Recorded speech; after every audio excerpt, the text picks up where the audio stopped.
Itu sebenarnya ketika nanti di akhir zaman maka ajaran leluhur yang akan tampil, yang Sabdo Palon yang akan tampil, yaitu dengan ajaran-ajarannya. Ini nanti berakibat umat itu akan kebingungan, akan kehilangan arah, yang pada akhirnya nanti akan jenuh dengan ajaran-ajaran yang ada. Karena apa? Para tokoh-tokoh yang menyampaikan sudah bersimbangan. Jadi generasi-generasi yang sekarang ini kebingungan, mana sih yang mau jadi patokan? Nanti pada akhirnya akan jenuh dengan sendirinya.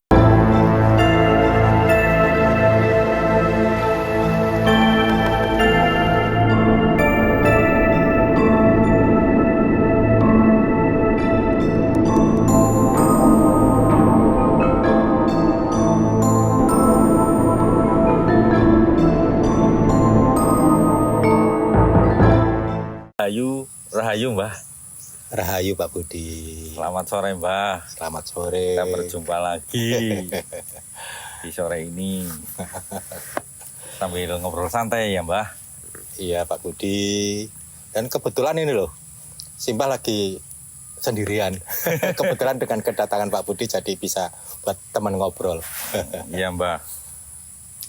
Begini Mbah, kemarin Mbah kan bercerita tentang kebangkitan Majapahit. Apakah kebangkitan Majapahit itu akan berseiringan dengan kebangkitan spiritual masyarakat nantinya, Mbah? Karena secara rasio akal saya itu tidak akan mungkin terjadi, Mbah. Karena banyak sekali sekarang ajaran, Mbah. Baik itu ajaran agama ataupun ajaran-ajaran spiritual, itu sangat amat tidak mungkin, Mbah. Lah, menurut Mbah sendiri, itu akan seperti apa masyarakat nantinya itu? Keyakinan atau spiritual masyarakat itu nantinya, Mbah?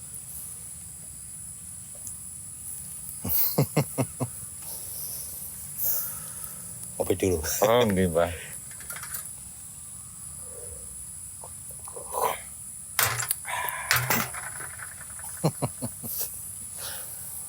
Terus terang pertanyaan yang sangat sensitif sekali ya.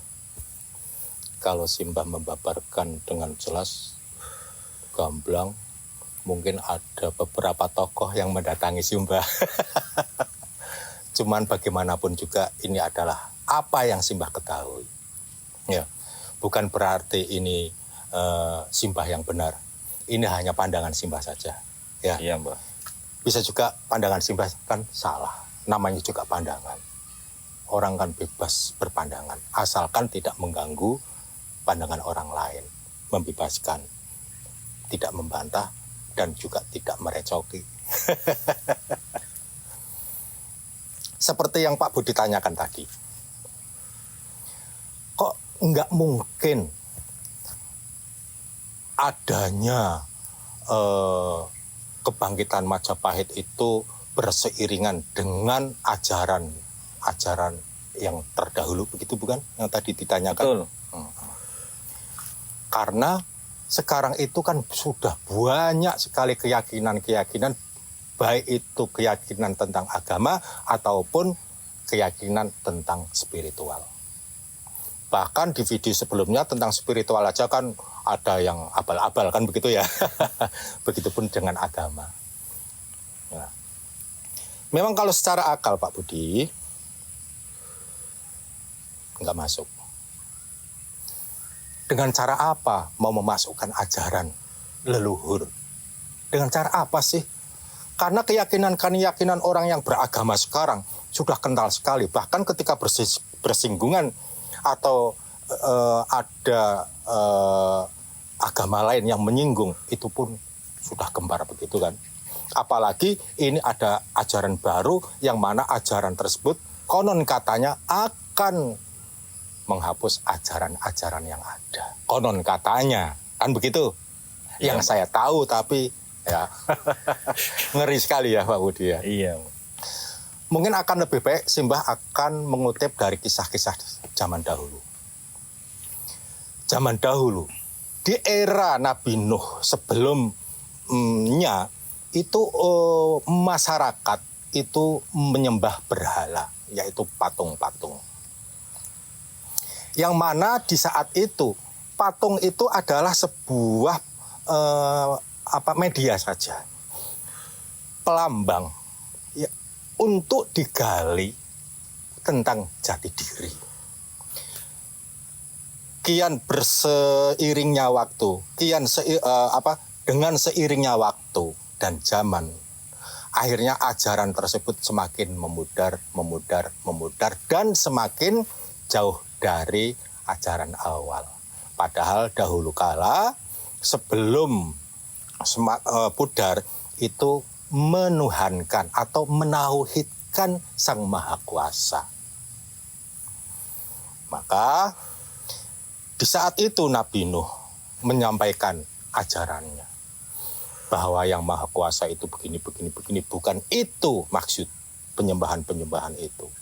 Karena apa? Sudah menyimpang dari ajaran awal, mendewakan patung, bukan menggali isinya. Di saat itu banyak yang menentang. Bahkan istilahnya ada yang ingin membunuh lah, ada yang dan berbagai macam ganjalan-ganjalan untuk menumbangkan perjuangannya si Nabi Nuh tersebut. Lalu kemudian seperti yang tadi Pak Budi tanyakan, apakah masuk akal? Di kala itu ya nggak masuk akal Pak Budi di saat cerita tersebut. Tapi kalau alam berkehendak lain itu berbeda, maka didatangkanlah petaka yang maha dahsyat, yaitu banjir bandang. Begitupun yang akan terjadi. Sekarang Pak Budi, ajaran-ajaran ini menurut Simba, ya. Mudah-mudahan ada yang mengingatkan, barangkali Simba juga salah. Menurut saya, ajaran-ajaran sekarang ini yang ada sudah semakin tipis dari sumbernya. Yang mana setiap ajaran itu mengerucut pada diri sendiri. Lalu, apakah ini harus didatangkan bencana seperti zaman dahulu? Yang mana sekarang lagi rame-ramenya, tentu Pak Budi juga tahu tentang kabar berita di sana kemari, bahkan bukan hanya di Pulau Jawa saja, di mancanegara juga lagi gonjang-ganjing. Memang nggak masuk akal, tapi kalau alam sudah berkehendak atau Tuhan yang Maha Kuasa sudah berkehendak, jangkauan akal sudah terpatahkan. Mungkin jawaban saya hanya sebatas itu, barangkali kurang lengkap atau pertanyaan ada lagi? Seperti ini Mbah, apakah kebangkitan spiritual masyarakat nantinya itu akan ada keterkaitan dengan sebuah cerita yang banyak masyarakat itu tahu tentang Eyang Sabdo Palonnya nagih janji. Nah, di cerita itu kan diceritakan dalam 500 tahun itu beliau akan menagih janji. Sebenarnya janji yang seperti apa itu, Mbah? Luar biasa pertanyaan Pak Budi ini. Seakan-akan menjebak saya nih, biar nggak bisa jawab. Ya. Ini menurut pandangan saya, ya, tetap pandangan saya. Yang familiar di telinga atau di literasi, bahwa di waktu itu Eyang Prabu Brawijaya diserang sama putranya sendiri yang namanya Raden Patah. Kemudian itu beliau melarikan diri ke Gunung Lawu. Lalu kemudian si Raden Patah itu menitipkan pesan melewati Sunan Kali untuk menyampaikan sesuatu pada sang romonya, yaitu Prabu Brawijaya, agar masuk ke agama yang Raden Patah anut. Itu literasi yang ada. Ya. Entah itu benar atau tidak kisah tersebut, yang penting kita ambil saripatinya dari kisah tersebut. Ketika si Eyang Prabu Brawijaya itu mengucapkan 2 kalimat syahadat, masuklah dia menjadi muslim. Itu karena apa? Karena demi rakyat, agar tidak terjadi bentrok lagi, karena sudah satu keyakinan. Lalu kemudian si Eyang Sabdopalon ngendika sama Eyang Prabu Brawijaya, "Hai Ger, kamu setelah masuk agama si Patah, kamu harus bertapa 500 tahun. Itu pasti mengandung makna." Begitu. Ini menurut saya, tapi makna yang saya ungkap ya. Maknanya seperti ini. Jadi, pemahaman atau keyakinan atau kaweruhnya Eyang Sabdopalon itu adalah puncak dari segala agama. Puncak dari segala agama. Dan bahkan apa yang sebelum Eyang Prabu Brawijaya itu masuk ke Islam, itu sebenarnya lagi digembleng, masih digembleng sama si Eyang Sabdopalon tentang kaweruhnya beliau, yaitu Eyang Sabdopalon. Ayo bertapalah kamu 500 tahun. Maknanya apa? Jika kamu masuk agama yang dianut oleh si Patah, dia kan nyebutnya Patah saja kan, si Patah, 500 tahun itu maksudnya nanti akan menemukan jati diri kamu. Jadi itulah puncak kejayaan segala agama. Ketika masuk Islam, karena begini, mohon maaf, ini saya simpan dulu. Ada pernah orang datang ke Simbah, Pak Budi. Ya. Orang itu datang bertamu dari Jawa Barat, menanyakan pada Simbah, "Mbah, terus terang saya bingung, Mbah." "Bingung kenapa?" "Ini tentang ini, Mbah. Katanya nanti di akhir zaman itu kan Islam akan semakin jaya. Bahkan Islam itu tidak akan menghilang begitu saja, tapi semakin jaya. Tapi kok ada sebuah kisah para ahli spiritual mengisahkan bahwa nanti ajaran leluhur itu yang akan ditampilkan." Lalu kemudian Simbah tanya sama orang yang tadi, yang dari Jawa Barat tadi, "Begini, kamu tahu bahwa Islam itu ada yang Islam Indanas dan Islam Indallah?" "Tahu, Pak." "Bagaimana sih kalau menurut Bapak tentang Islam Indanas?" Islam Indanas itu Islam menurut manusia. Ya. Islam Indanas atau Islam menurut manusia, ketika seseorang sudah melakukan atau syahadat dan lain-lain sebagainya yang diterapkan dalam Islam, itu sudah menjadi Islam. Betul. Lalu saya tanya lagi, lalu kemudian Pak, Islam Indallah itu yang seperti apa? Islam yang menurut Allah maksudnya.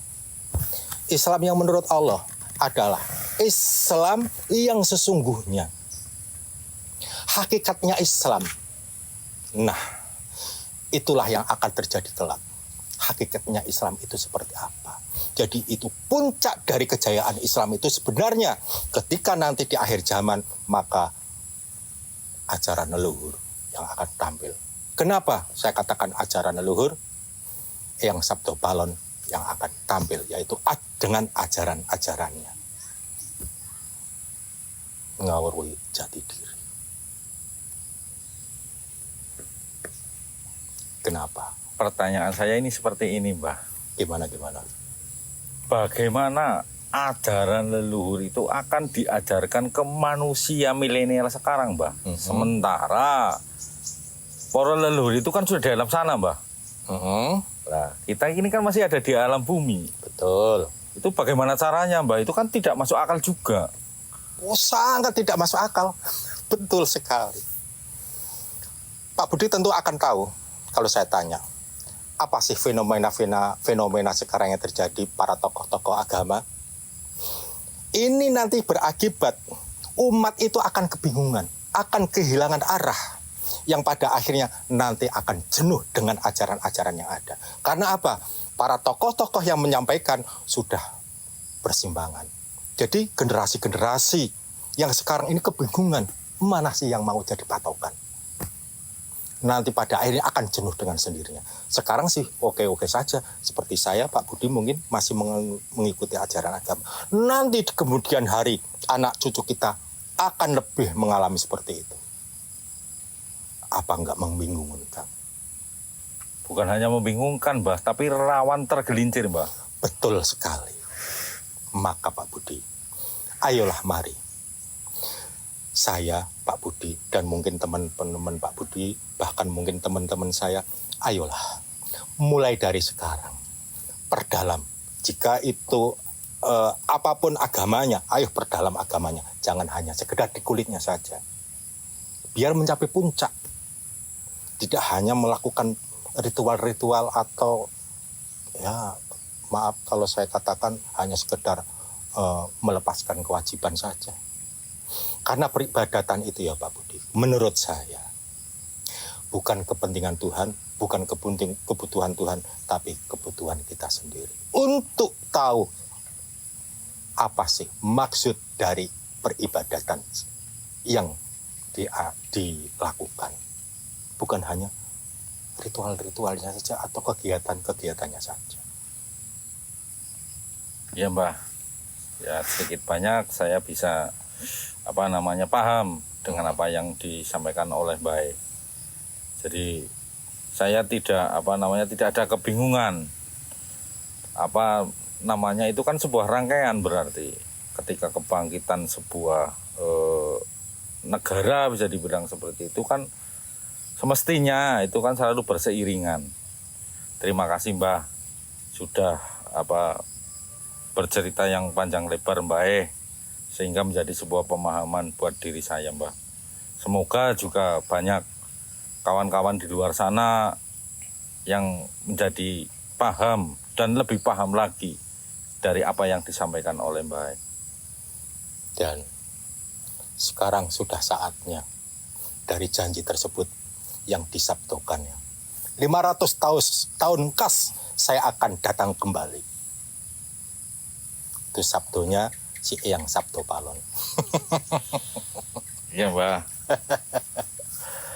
Gimana? Terima kasih, Mbah. Saya sudah sedikit lega. Bukan hanya dari sisi diri saya, moga-moga ya semoga saja dari semua orang yang melihat ini akan bisa memposisikan untuk diri mereka sendiri, Mbah.